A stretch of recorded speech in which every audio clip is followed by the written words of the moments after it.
Bonjour Monsieur le maire. Bon. Bonjour. Donc vous étiez déjà élu en 93 lorsqu'il y a eu une grande crue. Quel souvenir vous portez de cette crue et qu'avez-vous mis en place au niveau de la municipalité à la suite de cet épisode? Donc, suite à cet événement qui a été assez dramatique, puisque donc, il a bien été identifié qu'une maison avait subi des dégâts. Bon, suite à cette précipitation en lieu et place, même si les eaux ne sont pas rentrées dans la maison, ce sont des atterrissements assez conséquents, puisque j'avais fait une évaluation en mètres cubes, c'est pas plus ni moins que 240 mètres cubes d'atterrissement. Par chance, dont la maison n'a pas été touchée, mais malheureusement cet effet climatique a été suivi de la mise en place d'un plan d'exposition au risque. Et au vu de ce plan d'exposition au risque, il nous a été demandé de mettre en évidence cette problématique liée à ce phénomène. Voilà. Donc nous avons consulté un bureau d'études. Donc ce bureau d'études a mis en avant des éléments forts, à savoir il a bien identifié un phénomène torrentiel avec une topographie des lieux avec un massif drainant de 350 hectares, un profil torrentiel de 1000 mètres de dénivelé. Donc évidemment, suite à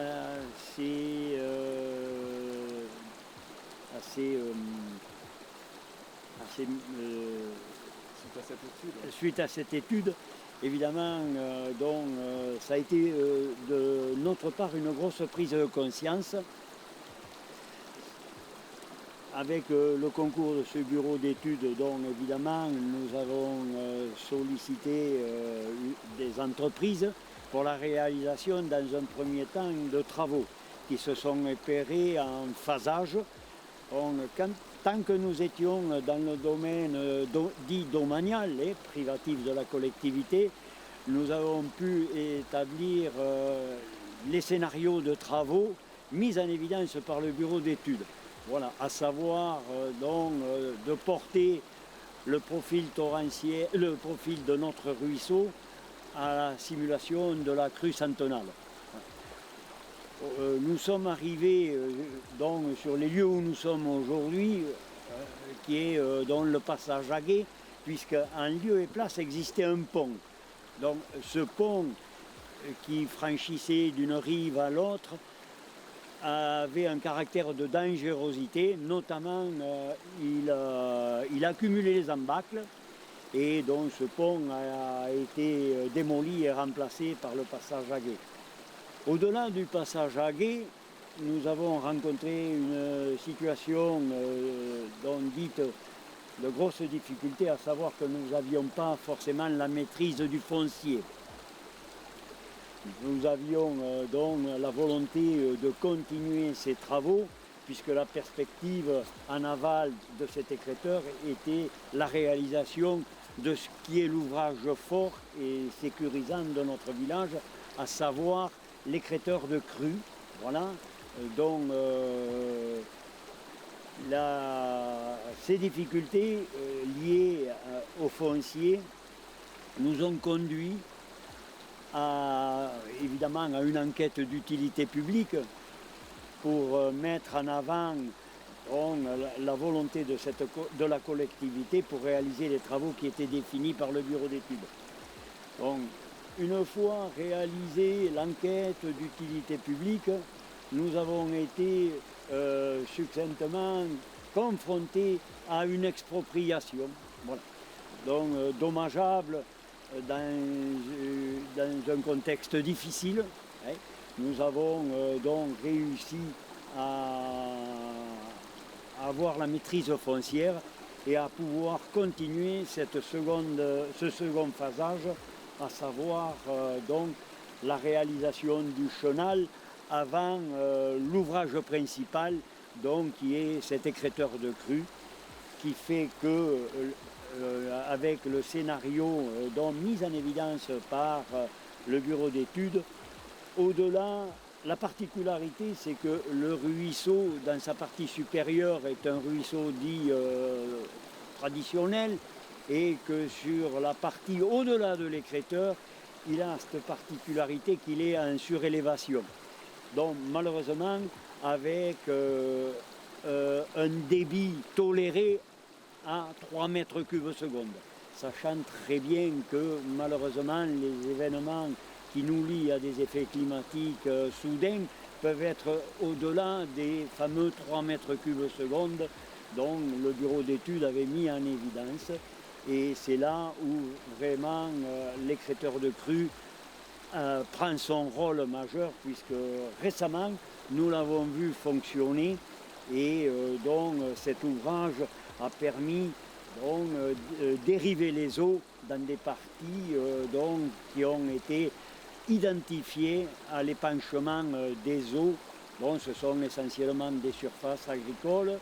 Bon, évidemment, avec la réglementation sur les baux ruraux ou sur les prix des fermages, nous avons aussi à dédommager les surfaces agricoles qui pourraient être impactées. Vous avez mis en place aussi au sein de la commune, vous avez lancé avec le PLVG une étude de danger. Oui. Et cette étude de danger doit vous apporter, on va dire, doit vous aider à déterminer le niveau de protection des ouvrages et aussi aider à l'organisation de crise. Et quelle peut être justement la complémentarité entre l'action du PLVG et l'action de la commune vis-à-vis notamment de ce document du plan communal de sauvegarde. Oui, l'étude d'Angers, elle, nous confortera peut-être aussi sur la nécessité à compléter un petit peu les travaux qui ont été réalisés. Donc l'étude d'Angers regardera aussi la vulnérabilité des berges, hein, et puis éventuellement de réaliser peut-être avant l'écrêteur de crue, parce que j'ai toujours une inquiétude de surverse sur une partie qui, à mon goût, pourrait nous inquiéter.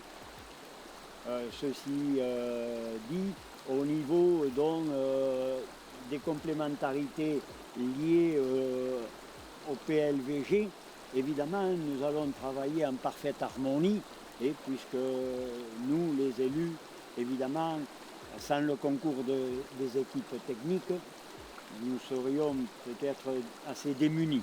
Voilà.